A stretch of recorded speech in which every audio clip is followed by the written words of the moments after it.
வணக்கம் friends, welcome to பங்கு சந்தை சாவி யூடியூப் சேனல். நம்ம சேனலுக்கு நீங்கள் ஃபஸ்ட் டைம் வரீங்க அப்படின்னா சப்ஸ்கிரைப் பண்ணிவிடுங்க. இந்த கண்டென்ட் உங்களுக்கு யூஸ்ஃபுல்லாக இருந்துச்சு அப்படின்னா மறக்காமல் ஒரு லைக் கொடுங்க. உங்கள் ஃப்ரெண்ட்ஸ் யாருக்குன்னா இந்த சேனல் யூஸ்ஃபுல்லாக இருக்கும், இந்த வீடியோஸ் யூஸ்ஃபுல்லாக இருக்கும்னா அவங்களுக்கும் இந்த வீடியோஸ்லாம் ஷேர் பண்ணிவிடுங்க. ஓகே, நம்மளுடைய கண்டென்ட் இன்றைக்கி என்னென்னா, ஊரெங்கும் பற்றி எரிஞ்சிக்கிட்டு இருக்க இந்த நிஃப்டி ஃபாலை பற்றின ஒரு வீடியோ தான். எல்லாரும் போட்ட வீடியோவை நம்ம போட மாட்டோம். நாம் யாரும் போடாத சில கண்டென்ட்ஸ், சில இன்ஃபர்மேஷன்ஸ் தான் நம்ம இதில் ஷேர் பண்ண போகிறோம்.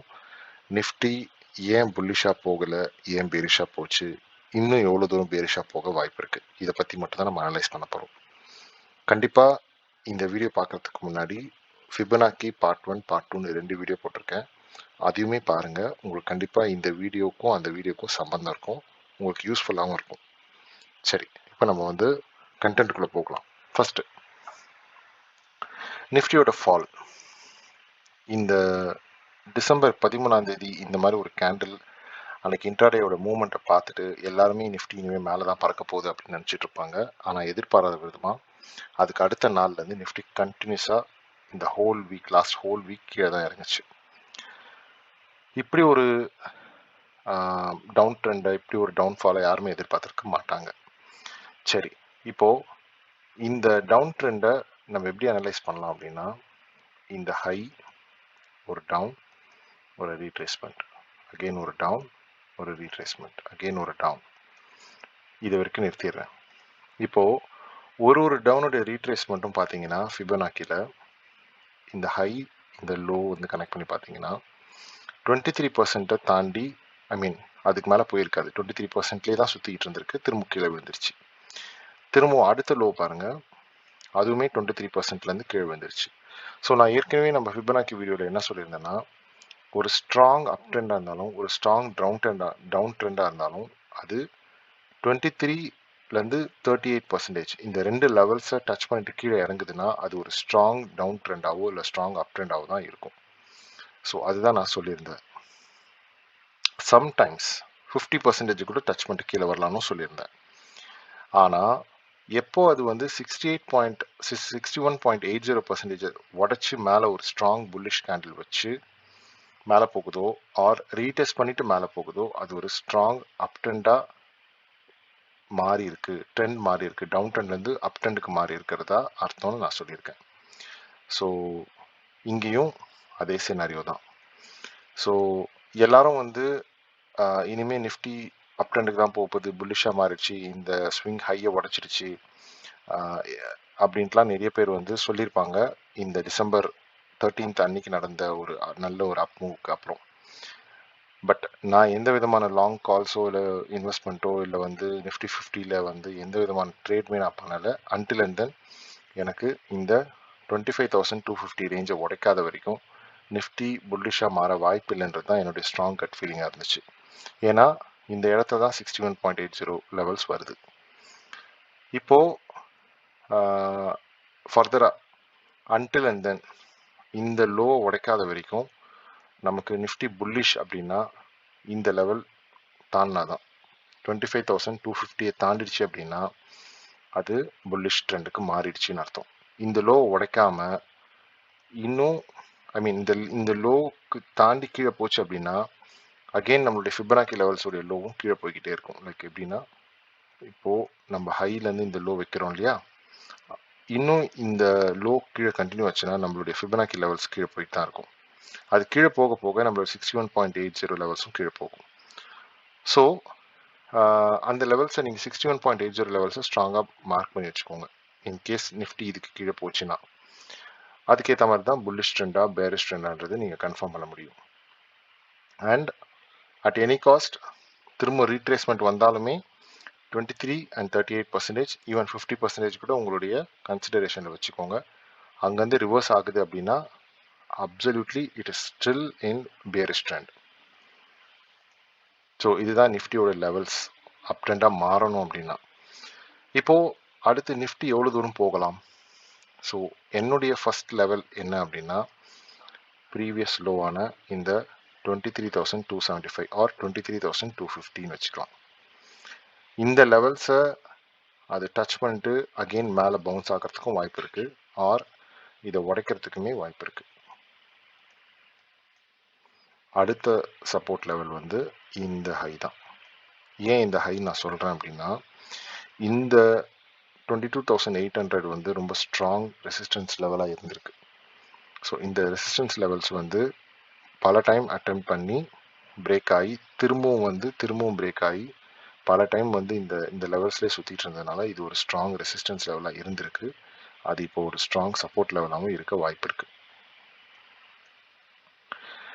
அதுக்கப்புறம் வந்து இந்த லோ ஏரியா தான். இந்த லோ ஏரியாவும் வந்து ஒரு ஸ்ட்ராங் சப்போர்ட்டாக இருக்கிறதுக்கு வாய்ப்பு இருக்கு. ஸோ ஃபர்ஸ்ட் வந்து இந்த லெவல், அடுத்தது வந்து இந்த லெவல். ஸோ இதை வந்து நம்ம எப்படி இன்னும் கன்ஃபார்ம் பண்ணலாம் அப்படின்னு பார்த்தீங்கன்னா, ஒரு வீக்லி டைம் ஃப்ரேம்குள்ளே போய்க்கிறேன் ட்ரெண்ட் லைன் போடுறதுக்கு. ஸோ இப்போ பார்த்தீங்கன்னா உங்களுக்கு கிளியராக எது எதெல்லாம் லோ, ஸ்ட்ராங் லோன்னு தெரியுது. ஓகேவா? நான் ஜஸ்ட் ஒரு சின்ன மார்க்கிங் மட்டும் பண்ணி காமிச்சிடறேன். இது ஒரு ஸ்ட்ராங் லோ, இது ஒரு ஸ்ட்ராங் லோ. இந்த ஏரியாவே ஸ்ட்ராங் லோ ஏரியா. இது ஒரு ஜோன் மாதிரி இருக்கு. இது ஒரு ஸ்ட்ராங் லோ, இது ஒரு ஸ்ட்ராங் லோ, இது ஒரு ஸ்ட்ராங் லோ. ஸோ ஃபஸ்ட்டு இந்த லோ ஏரியாவை நான் கனெக்ட் பண்ணி காட்டுறேன். இப்போ கரெக்டாக அந்த சப்போர்ட் பாயிண்ட்ல தான் இருக்கிற மாதிரி காட்டுது. அடுத்து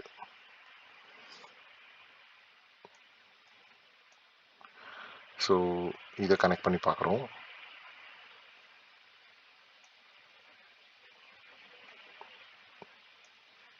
இதுவும் கிட்டத்தட்ட அந்த சப்போர்ட் ஏரியாவில் தான் இப்போதைக்கு முடிச்சு வச்சிருக்காங்க.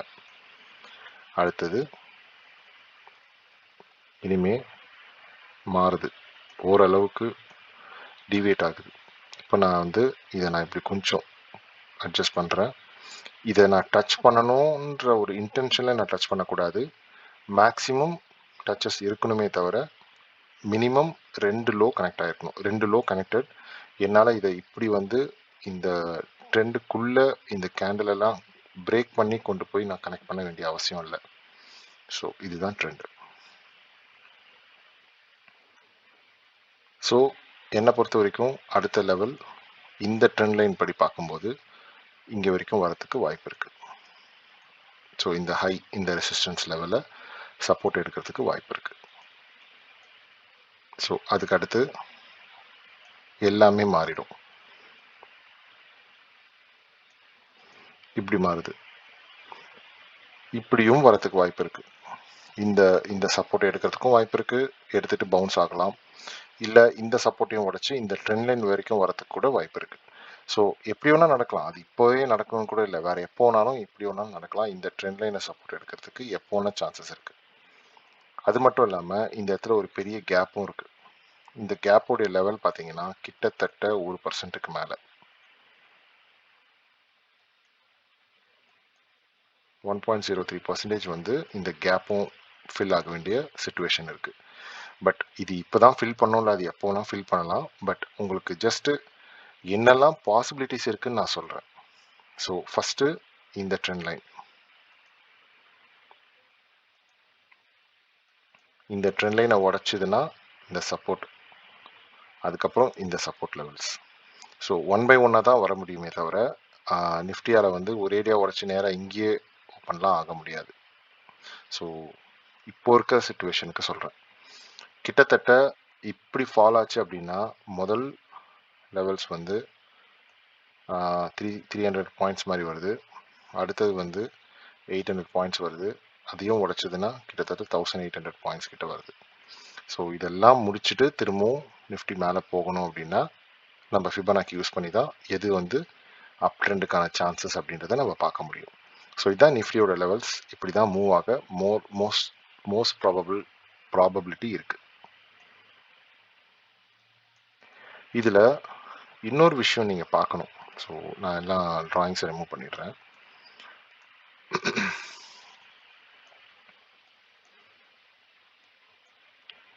இங்கே ஒரு ட்ரெண்டும் ஃபார்ம் ஆகிட்டு இருக்கு. சரி, இது வந்து இந்த டவுன் ட்ரெண்டோடைய ஹைஸ் கனெக்ட் பண்ணுறதுனால வந்து இந்த லைனை உடச்சி ரீடெஸ்ட் பண்ணி அந்த ரீடெஸ்ட் பண்ண லெவல்ஸையும் உடச்சி மேலே போய் திரும்பவும் அந்த அந்த லோவையே உடச்சி கீழே வந்திருக்கு. ஸோ இந்த லைனையுமே நிஃப்டி டச் பண்ண வாய்ப்பு இருக்கு. இப்படி டச் பண்ணிட்டு இப்படி மேலே போக வாய்ப்பு இருக்கு. ஸோ இதெல்லாம் வந்து மார்க் பண்ணி நீங்கள் ரியல் டைமில் அனலைஸ் பண்ணி பாருங்கள். செம்ம இன்ட்ரெஸ்டிங்காக இருக்கும். இதை உடைக்கிற மாதிரியும் இருக்கும் பாருங்கள். இந்த லோவை உடைக்கிற மாதிரியும் இருக்கும். ஆனால் பேக்ரவுண்டில் என்ன விஷயம் அப்படின்னா, இந்த ட்ரெண்ட் லைன் இருக்கு இல்லையா, இந்த ட்ரெண்ட் லைனை ஃபாலோ பண்ணுறதுக்கு வாய்ப்பு இருக்குது. இப்படி உடைச்சிட்டு இப்படி மேலே போகவும் வாய்ப்பு இருக்குது. ஸோ இந்த மாதிரி நிறைய மல்டிபிள் ஆங்கிள்ஸில் நம்ம அனலைஸ் பண்ணி வைக்கணும். வச்சாதான் நம்ம காசு பார்க்க முடியும். ஸோ இதுதான் உண்மை. ஷேர் மார்க்கெட்டில் அவ்வளோ ஈஸியாக காசு பார்க்க முடியாது. ஸோ தேங்க்யூ ஃபார் வாட்சிங். வேற ஒரு வீடியோவில் சந்திப்போம்.